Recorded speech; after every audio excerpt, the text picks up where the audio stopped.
আপনাদের সাথে মিলিত হয়েছি পার্টির পক্ষ থেকে বলতে পার্টির এবং বিশেষ করে আমার বলার বিষয়টা হচ্ছে মূলত এই কোভিড এবং Siliguri municipal corporation board of অ্যাডমিনিস্ট্রেটরকে নিয়োগ সংক্রান্ত বিষয়। আপনারা সবাই জানেন যে আমি এখানে 5 বছর মেয়র ছিলাম, আর প্রায় 8-9 মাস প্রায় 10 মাস চেয়ারম্যান, বোর্ড অফ অ্যাডমিনিস্ট্রেশনের চেয়ারম্যান ছিলাম। আমি একটা কথা তখন থেকেই বলতাম যে শিলিগুড়ি তো পশ্চিমবঙ্গের বাইরে না, এমনকি শিলিগুড়ি সংবিধানেরও বাইরে না, শিলিগুড়ি পশ্চিমবঙ্গ পৌর আইনেরও বাইরে না। কিন্তু আমার অভিজ্ঞতার মাধ্যমে এটাই বলতাম বারবার করি, যেন শিলিগুড়ির জন্য আলাদা সংবিধান আছে, যেন শিলিগুড়ির জন্য আলাদা পৌর আইন আছে, এবং এইভাবে শিলিগুড়ি অন্য যে কোনো পৌরসভাকে যে দৃষ্টিভঙ্গি থেকে দেখা হতো সেই দৃষ্টিভঙ্গিতে কিন্তু শিলিগুড়িকে দেখা হতো না। শিলিগুড়ির প্রতি সমস্ত পৌরসভাগুলিকে যদি একটা প্রকল্পের অর্থ দেওয়া হয়ে থাকে সেটা শিলিগুড়িকে দেওয়া হতো না। এমনকি যখন আমাদের টার্ম শেষ হয়ে গেল 18ই মে,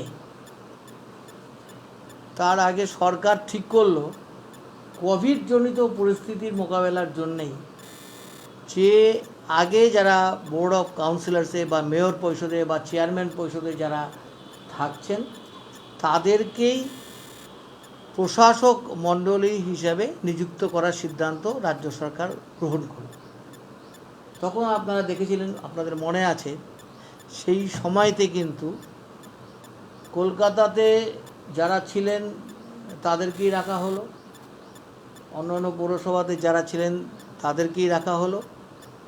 শিলিগুড়ির ক্ষেত্রে যেটা করা হয়েছিল, মেয়র পরিষদের 3 জন সদস্যের সাথে কয়েকজন বিরোধী দলের নেতাদের যুক্ত করে দিয়ে একটা অর্ডার করা হয়েছে। তাতে আমি খুব আপত্তি করেছিলাম। আমি বললাম, সারা পশ্চিমবঙ্গে যদি আউটগোয়িং মেয়র পরিষদের সদস্যদের রাখা হয় বা আউটগোয়িং চেয়ারম্যান পরিষদের সদস্যদের রাখা হয়, তাহলে শিলিগুড়িতে আলাদা হবে কেন? তাহলে একই দিতে হওয়া উচিত। তখন আমি বলেছিলাম যে না, এই প্রস্তাব আমি গ্রহণ করতে পারছি না। এই প্রস্তাব আমি তখনই গ্রহণ করব যদি এই প্রস্তাব অ্যামেন্ড করা হয়। আপনারা সেটা জানেন যে সেই সময়তে গভর্নমেন্ট 15ই মে একটি অর্ডার করেছিল, পরে আমাদের চাপে 16ই মে আরেকটা অ্যামেন্ডেড অর্ডার করেছিল। এখনও যখন শিলিগুড়ি অর্ডারটা বলা হয় তখন বলা হয় 15ই এবং 16ই মে দুটো একসঙ্গে করা হয়। অর্থাৎ আমাদের কথা অনুযায়ী অন্যান্য পৌরসভাতে যেভাবে বোর্ড অফ অ্যাডমিনিস্ট্রেটর বসানো হয়েছিল ঠিক সেভাবেই বসানো হয়েছিল, সেটা আপনারা সবাই জানেন। আর আমি শিলিগুড়ির বঞ্চনা বৈষম্য নিয়ে বহু আন্দোলন করেছি, বহু চিঠি লিখেছি, আপনাদেরও মাধ্যমে অনেক কিছু আমরা জানিয়েছি। আপনারাও অনেকেই সাপোর্ট করেছেন, অনেকে আমার দাবির বিরোধিতা করেছেন, অনেকে আমাদের যে শিলিগুড়ির জন্য যে ক্লেইম করেছিলাম, যে দাবিগুলো করেছিলাম, সেই দাবিগুলোর বৈধতা নিয়েও আপনারা অনেক প্রশ্ন তুলেছিলেন, কিন্তু আমি সবটাই জাস্টিফাই করেছিলাম। সেটা আমি বিধানসভাতে তুলেছিলাম, কলকাতায় গিয়ে সেটা, এমনকি কলকাতাতে গিয়ে মেট্রো চ্যানেলে ধর্ণা দিয়েছিলাম, ইত্যাদি করেছিলাম। এবার আপনারা জানেন যে ঠিক বোর্ড অফ নির্বাচনের আগে, বিধানসভা নির্বাচনের আগে আমি বোর্ডের চেয়ারম্যান হিসেবে রেজিগনেশন দিয়েছিলাম। রেজিগনেশন কেন দিয়েছিলাম? যেহেতু আমি কন্টেস্ট করি।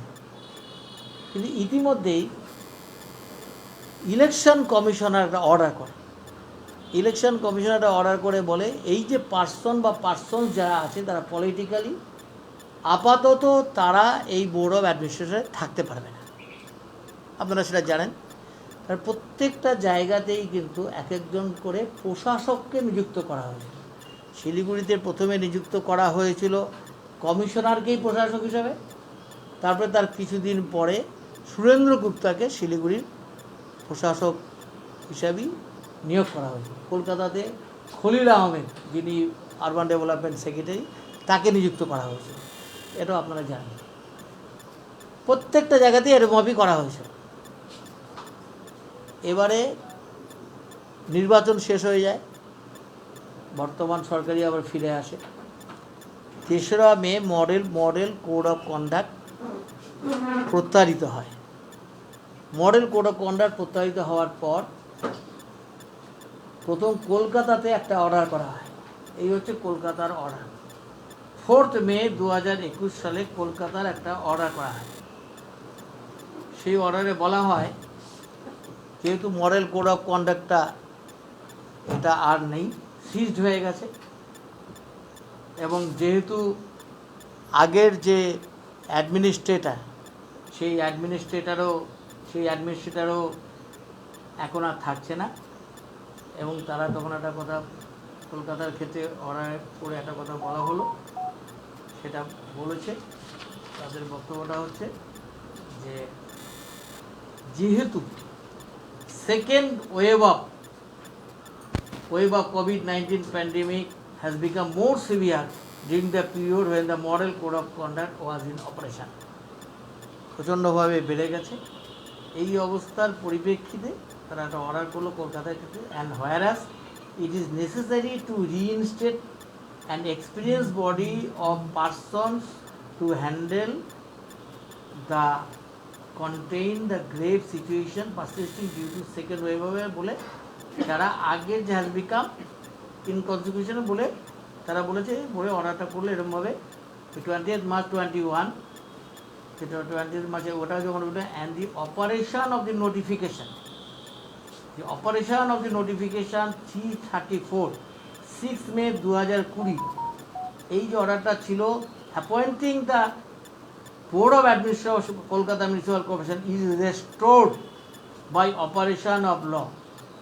অর্থাৎ আগে যে বোর্ডটা ছিল এটাকে রেস্টোর করা হলো, এবং সেই হিসাবে বলা হলো যারা দায়িত্বে ছিলেন তাদেরকেই ইমিডিয়েট দায়িত্ব নিতে বলা হলো। আজকে একটা কাগজের একটা খবর আছে উত্তরবঙ্গ সমাজে, সেখানে দেখবেন দিনহাটা পৌরসভাতে, সেখানে যিনি ছিলেন আগে উদয়ন গুহ, আরেকটা ছিল হচ্ছে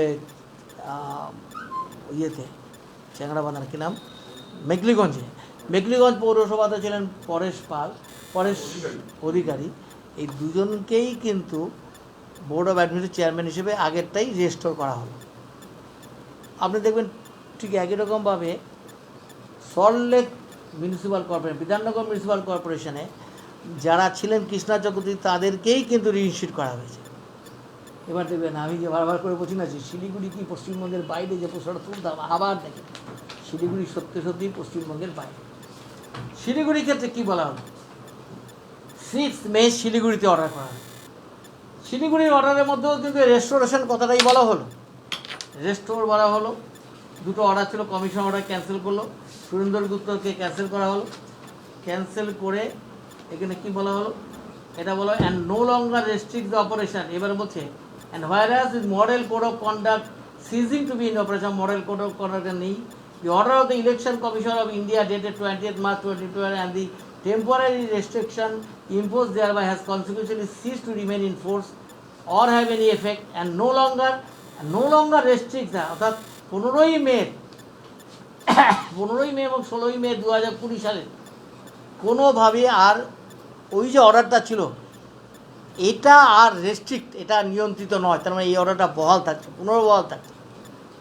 তারপরে কি বললো, এবার বললো, it is now become necessary to consider the experience body বলে একটা করা দরকার, দি অপারেশনাল নোটিফিকেশন বলে তারা এই অর্ডারটা করার পরে শিলিগুড়ির ক্ষেত্রে কী বাদ পড়লো। এবার শিলিগুড়ির ক্ষেত্রে কী বল, কোনো জায়গায় এই কথাটা বলেন।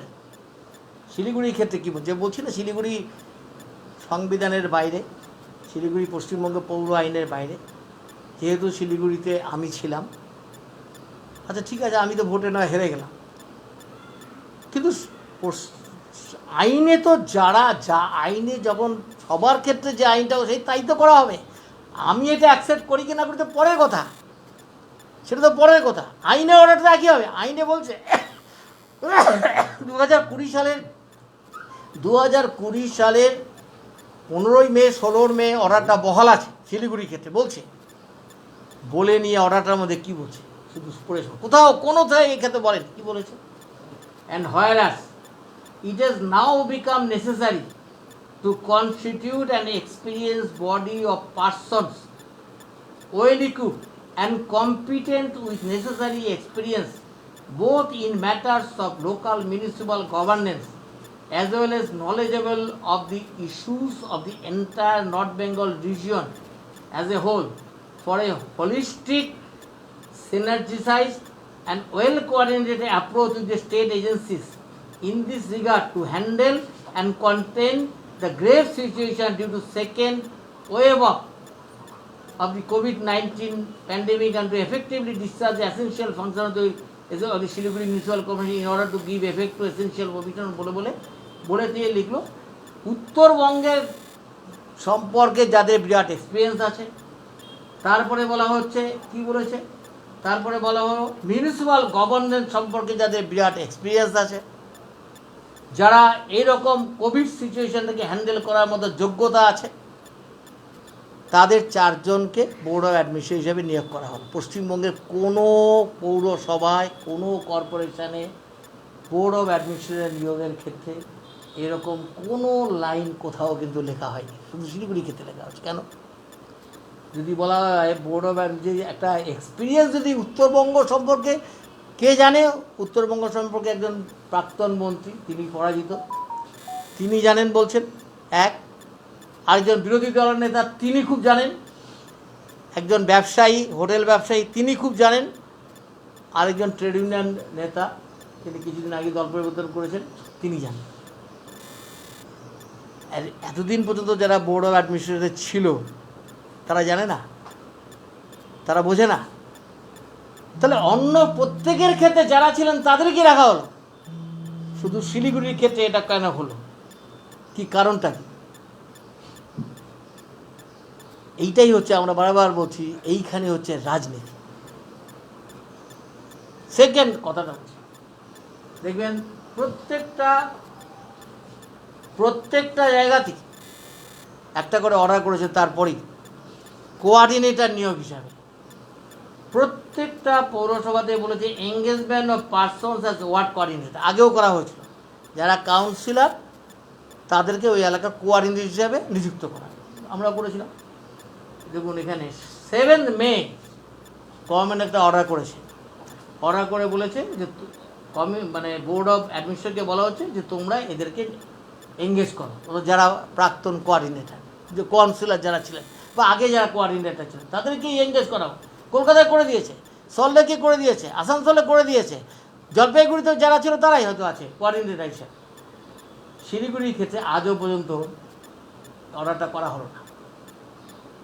কোনো এক্স কাউন্সিলরদের, সেটা শুধু সিপিএমের বলবো না, এমনকি তৃণমূল কংগ্রেসেরও যারা আছেন, বিজেপিরও যারা আছেন, তাদের কাউকেই কোঅর্ডিনেটর হিসাবে আজ পর্যন্ত প্রায় 10 দিন, 12 দিন, 13 দিন হয়ে গেল। আজকে কয় তারিখ? হ্যাঁ 20 তারিখ, আজকে 13 দিন হয়ে গেল। আজও কিছু পর্যন্ত কোনো কোঅর্ডিনেটর, এক্স কাউন্সিলরদের কোঅর্ডিনেটর হিসেবে নিযুক্ত করা হলো না। এবার আমি বলতে চাই, দেখুন আমি প্রথম থেকে একটা কথা বলেছি, আগেও বলছি, এখনও বলছি, 2016, 2020 সালের 18ই মে যখন আমরা বোর্ড অফ অ্যাডমিনিস্ট্রেশন চেয়ারম্যান হিসেবে দায়িত্ব নিয়েছিলাম, তখন এই কথাটাই বলেছিলাম, শুধুমাত্র কোভিড পরিস্থিতি, আমাদের কিন্তু অ্যাপয়েন্টমেন্টটা দেওয়া হয়েছিল কোভিড পরিস্থিতির মোকাবেলা করার জন্য, এটাই প্রায়োরিটি।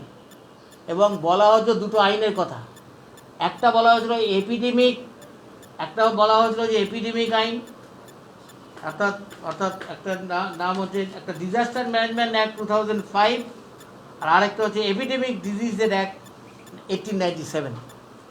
এই দুটো আইন অনুযায়ী এই বোর্ড অফ অ্যাডমিনিস্ট্রেটরদের নিয়োগ করে বলা হয়েছিল যে তোমাদের একটাই প্রধান কাজ, সেই কাজটা হচ্ছে এই অতিমারিজনিত পরিস্থিতির মোকাবেলা করা, যাতে সমস্ত মানুষকে যুক্ত করা যায়। কারণ কর্পোরেশনটা খুব গুরুত্বপূর্ণ, মিউনিসিপ্যালিটিটা খুব গুরুত্বপূর্ণ এই ক্ষেত্রে। আমি এটা বলেছি আমাদের পলিটিক্যালি, রাজনৈতিকভাবে বা আমাদের যারা আমরা আছি পৌরসভার সঙ্গে দীর্ঘদিন যুক্ত ছিলাম, সমস্ত রকমভাবেই আমরা এই কাজে প্রশাসনকে, সরকারকে সম্পূর্ণরূপে সহযোগিতা করার জন্য আমরা তৈরি আছি। আপনারা দেখেছেন আমাদের রেড ভলেন্টিয়াররা কীভাবে কাজ করছে, শিলিগুড়িতেও কাজ করছে। তারা প্রত্যেকটা যখনই যেভাবে বলছেন সেভাবেই তারা ঝাঁপিয়ে পড়ছে। এটাকে আমরা আরও স্ট্রেনথেন করার জন্যে আমরা মিটিং করেছি, আমরা এটা করব। এমনকি শুধু শিলিগুড়িতে না, খড়িবাড়িতে যান, নকশাল বাড়িতে যান, 18 যান, সেখানেও তারা করবে।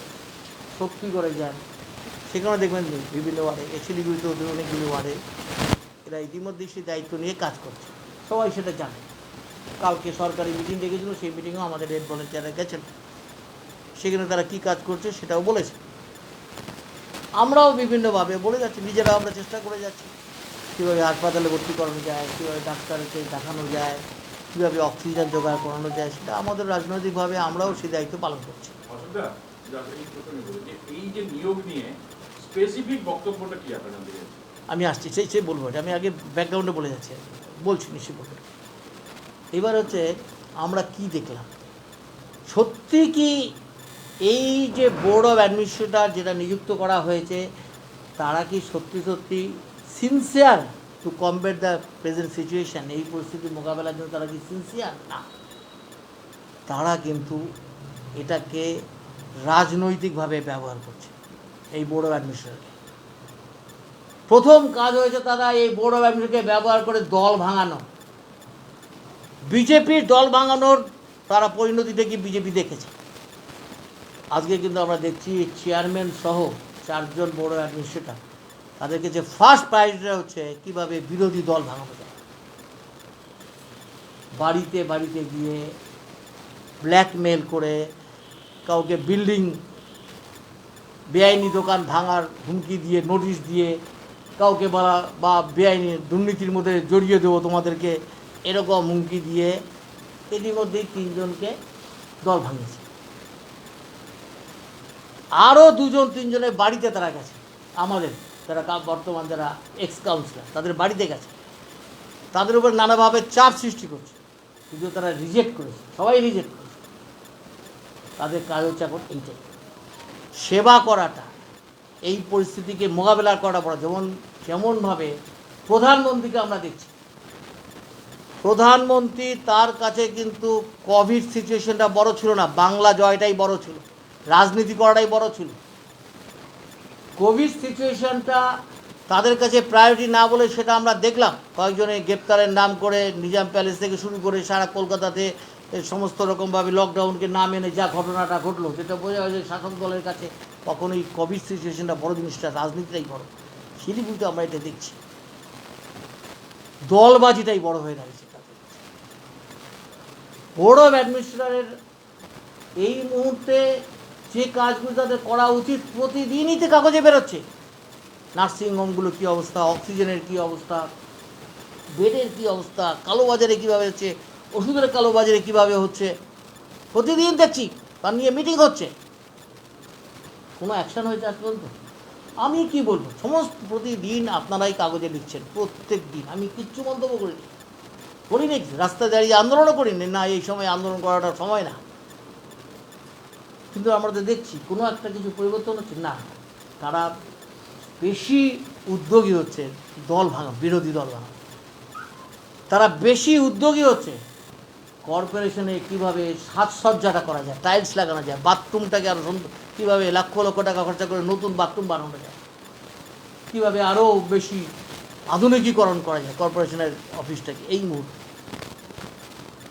এটা এই মুহূর্তে খুব একটা প্রয়োজন ছিল।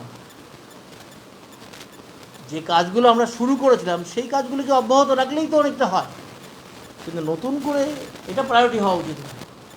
যেমন আমরা বারবার করে বলছি, কেন্দ্রীয় সরকারের প্রধানমন্ত্রীর বাড়ি বা 20,000 কোটি টাকা খরচা করে কেন্দ্রীয় একটি সংসদ ভবন বানানো, বা পশ্চিমবঙ্গে নতুন করে বিধান পরিষদকে পুনর্জীবন করা, এটা প্রায়োরিটি হওয়া উচিত না। ঠিক তেমনিভাবে এই মুহূর্তে অফিস সৌন্দর্যীকরণ করা, এটা প্রায়োরিটি হওয়া উচিত না। প্রায়োরিটি হওয়া উচিত এটা, সেটা হচ্ছে কোভিডকে মোকাবেলা করা। আমার লাস্ট কথাটা হচ্ছে, আমি তো এটা বারবার করে বলছি, আমি এটা বলেছি, আমার প্রশ্ন না, আমি তো নিজেই বলেছি না আমি নির্বাচনে হেরেছি। আমার মতন গৌতম দেব নির্বাচনে হেরেছেন, আমার মতন উদয়ন গুহ যত অল্প ভোটে হারুন না কোনো হেরেছেন, তিনিও নির্বাচনে হেরেছেন। তাদেরকে তারা নিযুক্ত করেছেন। আমি নিজেই বলেছিলাম যে না, আমি ইন্টারেস্টেড। কিন্তু আমাদের যে বড় ব্যক্তি যারা ছিলেন, তারা কি অনভিজ্ঞ? তারা উত্তরবঙ্গ জানে না? তারা শিলিগুড়ি জানে না? কেন তাদেরকে বাদ দিয়ে এইরকম? আমি তো ছেড়েই দিলাম যে আমাকে তারা অন্য দৃষ্টিতে দেখে, আগেও দেখেছিলাম, এখনও আমি দেখছি। প্রশ্নটা আমার হচ্ছে, আমি নিজেও বলছি, ওরা তো অর্ডারটা তো করবে একরকম, তারপরে আমি রাজি কি না রাজি সেটা তো পরে হবে। সরকারি অর্ডার তো একই রকম হওয়া উচিত। প্রত্যেকটা জায়গায় লেখে রেস্টোর করা, বহাল করা, যেটা ছিল সেটাকে কন্টিনিউ করা, এটা লেখা হয়েছে। শুধু শিলিগুড়ি ক্ষেত্রে আলাদা কেন হবে? কারণটা কি? তার মানে এটা হচ্ছে শিলিগুড়িকে অন্য চোখে দেখে, এখনও সেটা আছে। আমার শেষ কথাটা হচ্ছে এইটাই, এরা সত্যি সত্যি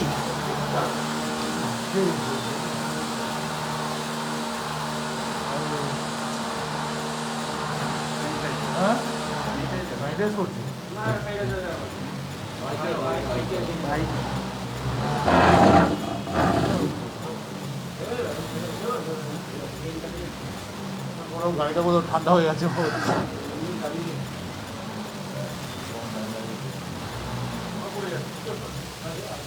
এই দেখবেন সমস্ত অর্ডারগুলির মধ্যে দুটো কথা কমন। একটা কি, ইজ রেস্টোর্ড, মানে আগের অর্ডারটাই বহাল করা হলো। আরেকটা করা হলো, লেখা আছে shall resume their respective function. এখন শ্যাল, তারা নতুন করে যারা ছিল তারাই সে ফাংশনটা করবে। শিলিগুড়ি ক্ষেত্রে কেন হলো এটা? আমাকে বলতে পারে যে আপনি, আচ্ছা আমি কি কখনো বলেছি? আমি তো বলেছি আমি ইচ্ছুক নই। গভর্নমেন্ট তো অর্ডার করবে, তো আমি ছাড়া তো আর যারা ছিলেন যারা ছিলেন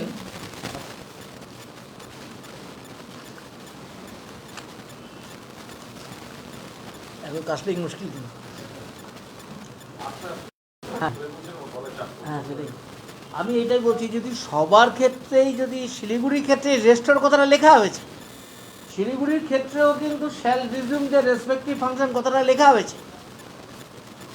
যারা বোর্ডে ছিলেন তাদেরকেই পুনর্বহালের কথাটা লেখা হয়েছে।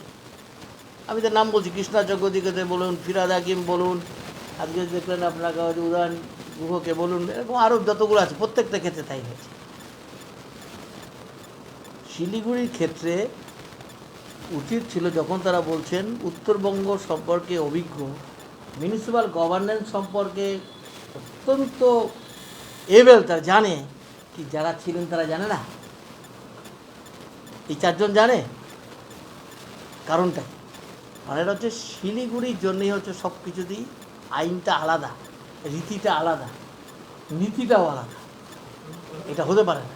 মনে হচ্ছে যে রাজ্য সরকারের একটা বাসনা ছিল দীর্ঘদিন থেকে শিলিগুড়ি পৌরসভা অধরা। হ্যাঁ, সেক্ষেত্রে পৌরসভাটাকে অন্যভাবে রাজনৈতিকভাবে না হলো। এইটাই আমি বলতে চাইছি, তারা যদি মনে করে পেছন দরজা দিয়ে তারা ঢুকে আগামী দিনে তারা শিলিগুড়িকে ভোটে বিজয়ী হবে, সে গুড়ে পালি ভুল, সেটা ভুল।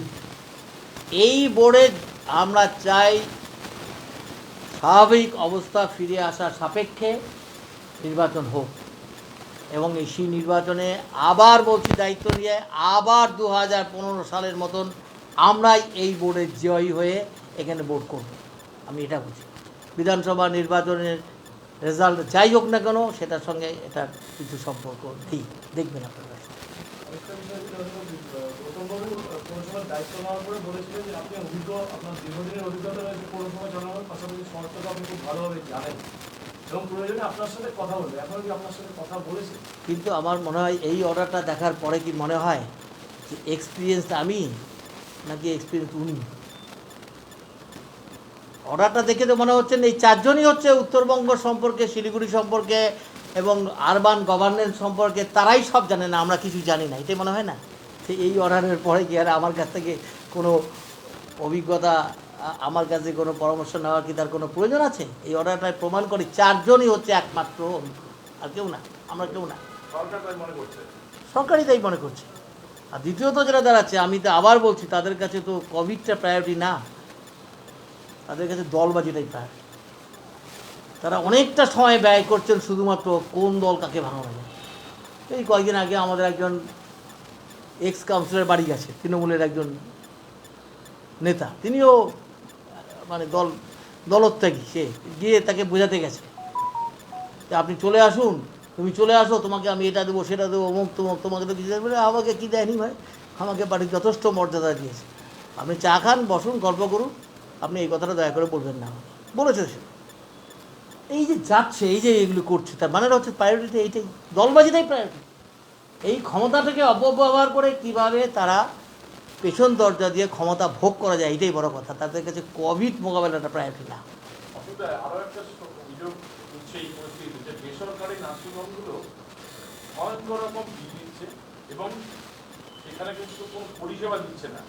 মানে এদের কি নিয়ন্ত্রণ করার কেউ নেই, মানে সরকারি পরিষেবা? কাগজে এরকম খবর প্রতিদিন দেখছি, আমি তো একটা মন্তব্য করিনি। কালকেও একটি স্থানীয় শিলিগুড়ি থেকে প্রকাশিত একটি পত্রিকায় এই সমস্ত নার্সিংহোমগুলি সম্পর্কে, ওষুধের দোকান সম্পর্কে, অক্সিজেন সম্পর্কে কত কথা লেখা হচ্ছে না? কত মিটিং হচ্ছে এটা নিয়ে, সেটাও তো দেখছি। কোনো অ্যাকশন হয়েছে আজ পর্যন্ত? কিছু অ্যাকশন আমি তো দেখলাম না। কারণটা কি মনে হয়? আপনি তো অভিজ্ঞ, আমি তো এখন এর থেকে বেশি কিছু কথা বলছি না। এই পরিস্থিতিতে নিয়ে আমি কোনো রাজনীতিও করতে চাই না। তারা রাজনীতি করতে পারে।